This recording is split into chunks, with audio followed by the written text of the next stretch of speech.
terkait dengan kasus ijazah palsu ini, tidak ada maksud dari saya untuk menjadi dikenal atau menjadi buah bibir, tetapi memang setelah menganalisa kasus Jessica, betapa brutalnya polisi ini memanipulasi barang bukti, maka saya terpanggil untuk menganalisa kasus-kasus lain. Sampai di titik ini menganalisa skripsi dan ijazah palsu Joko Widodo.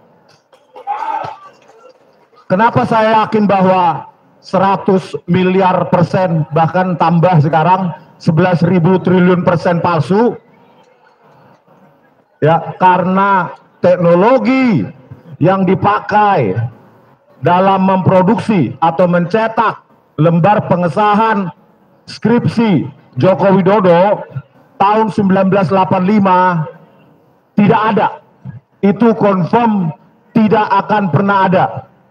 Oleh karena itu saya mendesak, ya, karena Pak Jokowi sudah melaporkan kita mendatangi Bareskrim atau Polda, saya mendesak polisi untuk bersikap profesional dan memeriksa ijazah, skripsi, dan semua dokumen akademik dari Bapak Joko Widodo, ya, dan diperiksa uji kertas, usia kertas, analisa tinta, uji teknologi.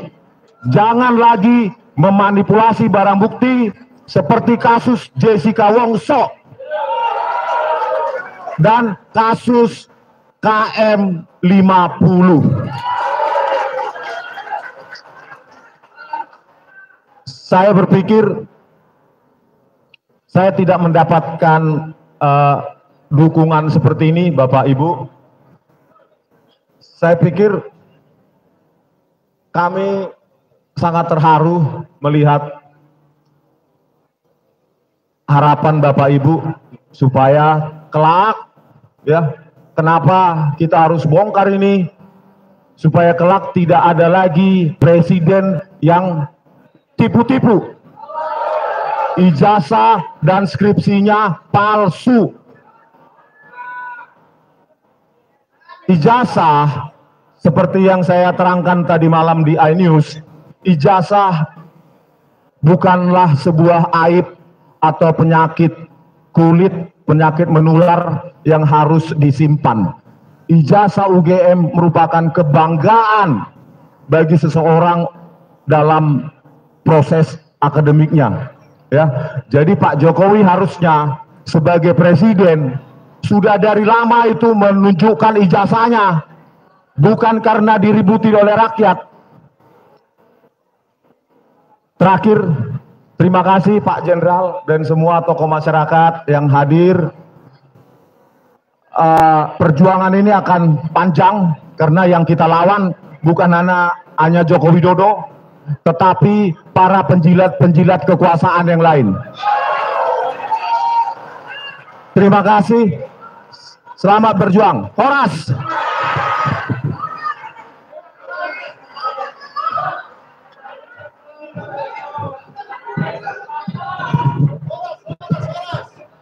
Horas Balige. Bapak-bapak Ibu sekalian, melihat para pahlawan kita, ya. Biasa kalau melihat laki-laki yang menjadi pahlawan. Tapi bagaimana jika terselip seorang perempuan yang gagah berani? Dr. Tifausia Tiasuma, kami persilakan.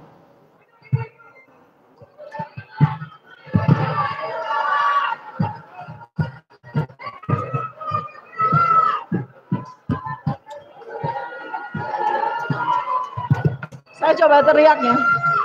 Allahu Akbar! Allahu Akbar! Allahu Akbar!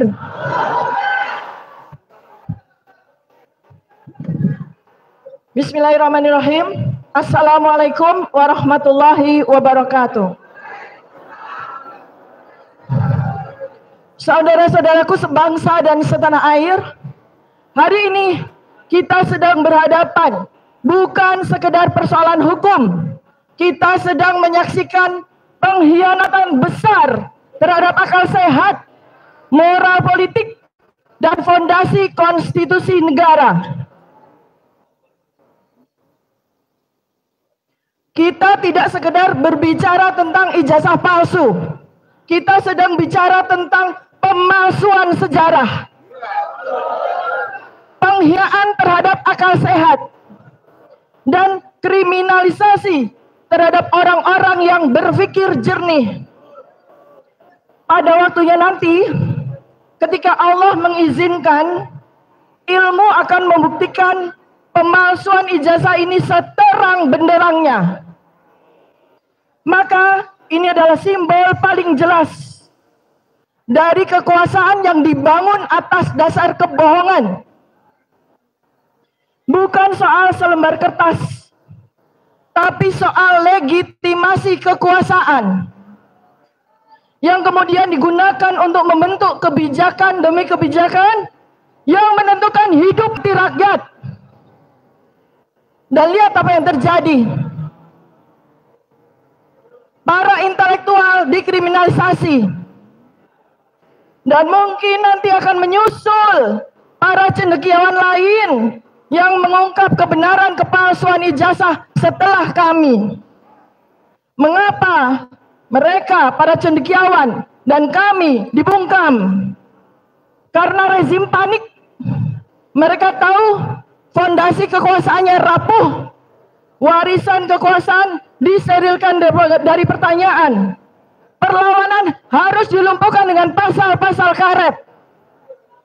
Allah memperingatkan kita dengan tegas dalam Quran surat Al-Baqarah ayat 42. Dan janganlah kamu mencampur adukan kebenaran dengan kebatilan. Dan janganlah kamu sembunyikan kebenaran ketika kamu mengetahuinya. Inilah yang sedang terjadi hari ini. Kebenaran yang disembunyikan, kebatilan disebarkan, dan kebohongan dijadikan jalan untuk berkuasa.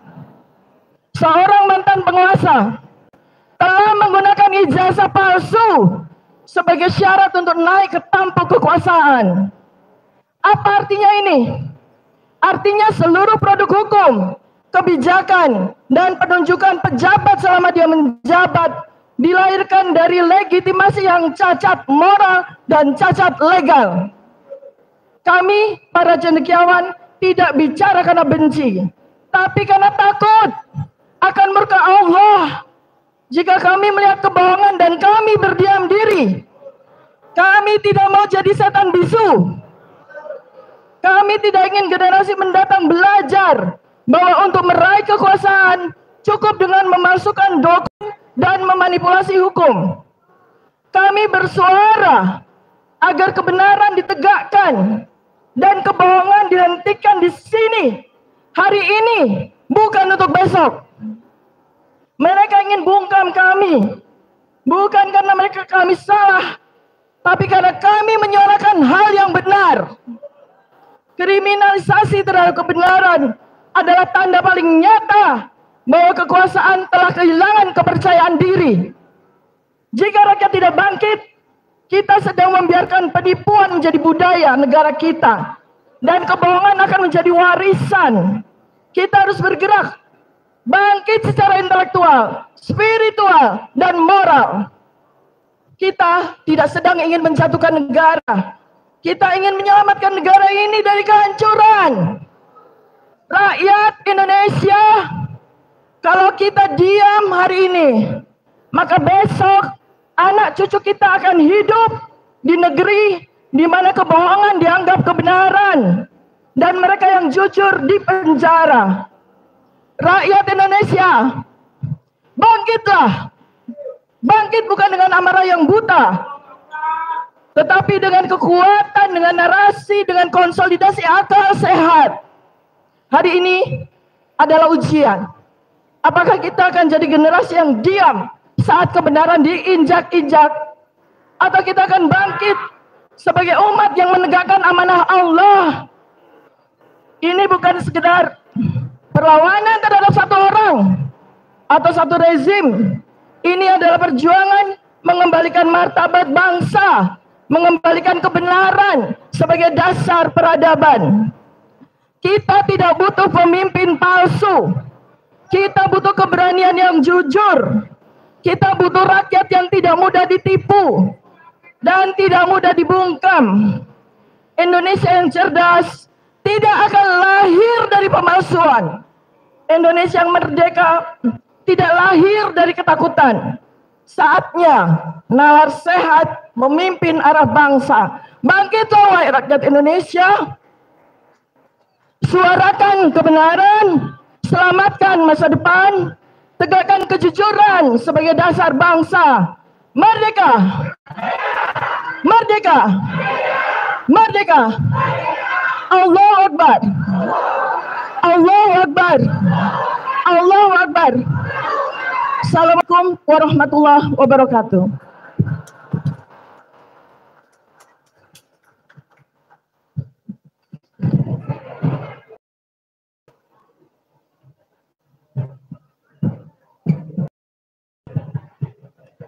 Hidup Dr. Tima.